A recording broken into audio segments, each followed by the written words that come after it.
welcome to another first ride on my channel, and we have the awesome CBR Fireblade SP or CBR1000RR.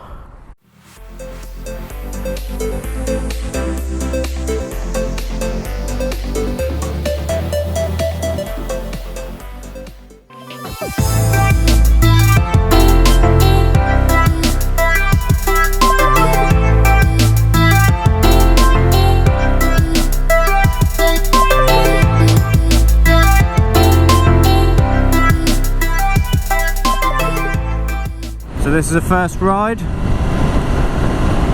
I'm going to do my best to give you my opinions on what this bike is like. Oh, that's really annoying. It's going to keep flapping up in the way, look.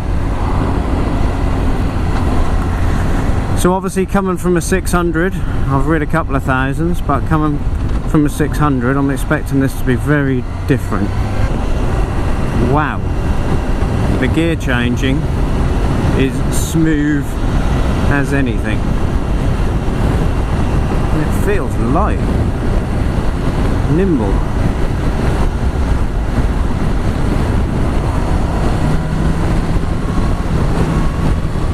I don't even know I'm changing gear on this thing. It is like seriously smooth. I love the dash, I love this little digital dash. I haven't witnessed much harsh engine braking yet. I've witnessed a lot of torque and a very smooth engine. I'm actually really impressed on the smoothness of the engine. So obviously this is the SP version of the Fireblade. It's a lot different to the standard version. I believe the engine is only like a few horsepower more, 170 something. This one's also the ABS version, so it's got ABS.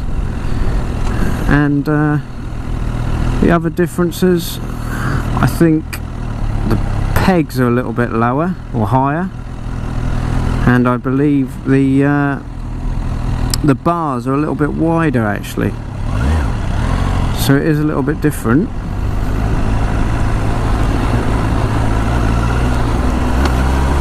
Getting used to that throttle on this. So smooth to change gear. Actually quite easy to ride. I don't know what I expected, but I expected it to be quite brutal for some reason. So carrying on from what the differences are on the SP, it's a little bit tighter, it's just that little bit more of a race model. The riding position is a little different. You get the Brembo brakes and the Öhlins suspension on this one, whereas you get the standard Honda suspension on the normal Fireblade, or CBR1000RR if you're in America.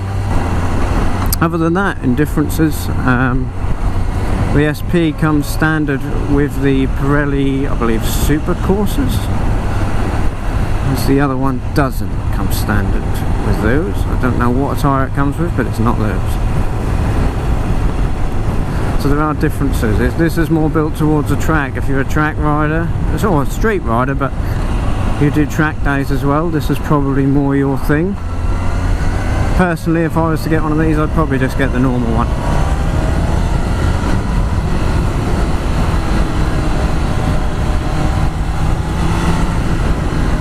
Obviously, if you're a subscriber, you know I come off a GSXR. Not come off as in fall off, but I ride a GSXR. And instantly this feels so different. The riding position is not so dissimilar, and neither are a lot of the controls. Its delivery is a lot different, and its angle of attack seems different so far. It's a lot easier to lean. So it's a bag of crisps. Someone's dropped their tea bags for their lunch. Yeah, traffic.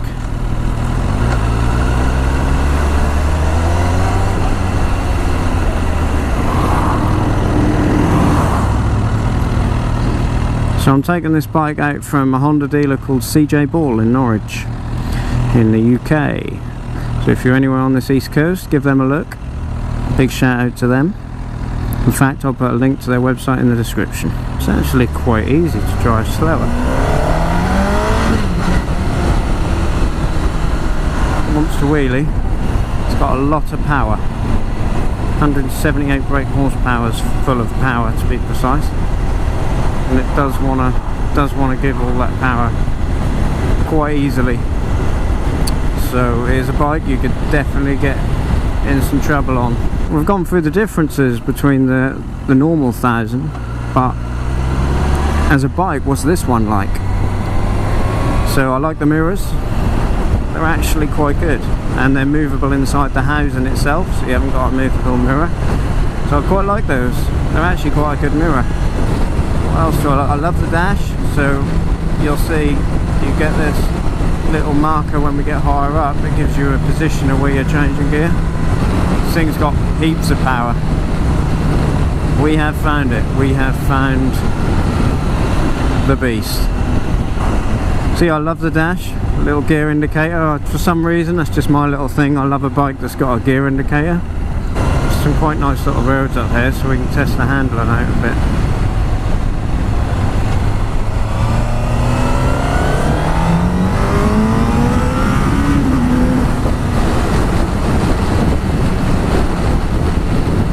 It's fast. It's got a lot of power all through the rev range.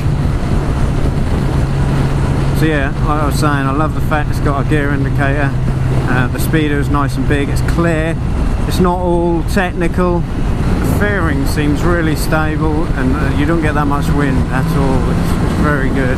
I know it's got this seamless fairing thing, it seems to work. The chassis is nice, it's nimble, light, very impressed. Brakes are great. Got a real nice initial bite, and then they dip in nicely as well. Obviously they're monoblock calipers, so you would expect that. Very stable and not twitchy. The handlebars feel light and flickable. I've never ridden, I don't think I've ever ridden a superbike that feels this nimble.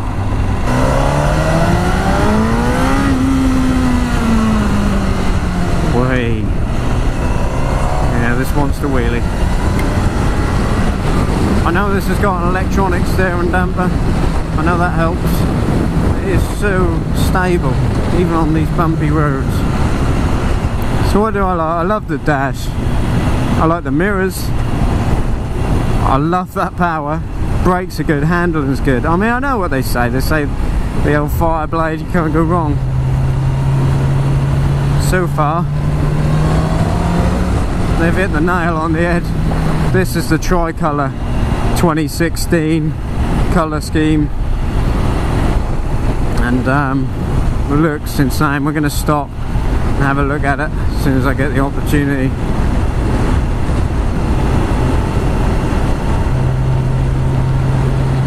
It's got this weird, like, I'm not moving my hand on the throttle, yet it changes the engine tone, so it must have some sort of variable valves or something that just seem to open up. The seat is really comfortable. As far as superbike seats go, I mean, it's not hurting my arse. I like the fact that this has got ABS as well, so I know if I grab too much brake on a crappy surface, it's going to help me out.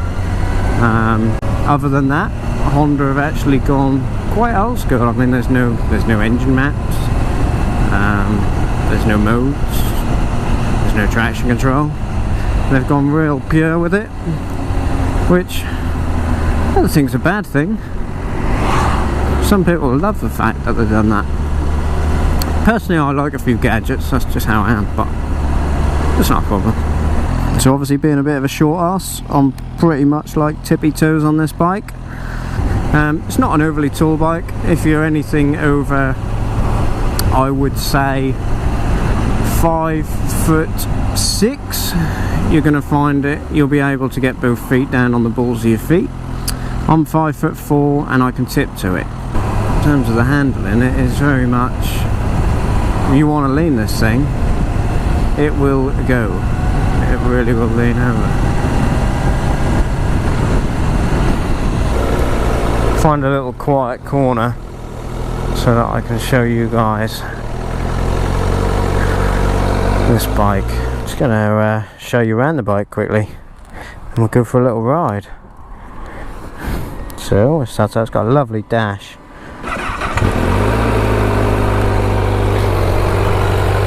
It's got quite a tame exhaust, maybe, not sure. This is the tricolour version, ABS 2016, gold wheels. Obviously being the SP, it's a little bit different looking. I don't like this, but then everybody takes them off anyway, so it's just a legality. The SP doesn't have a, well, it has a completely redefined rear end, and let's face it, we all have a nice tidy rear end, and it doesn't have a seat, so it looks really awesome from the back. Actually looks mean.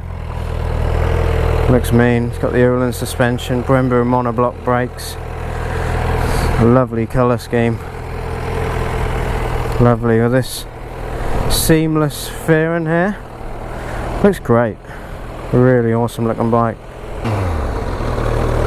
Pretty loud. Standard exhaust. And it's got a nice intake noise as well.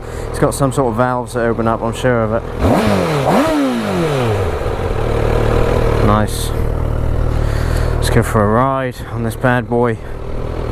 The town and around is actually not too bad at all. I think it's actually quite comfortable. So I'm surprised about it, because I didn't expect that.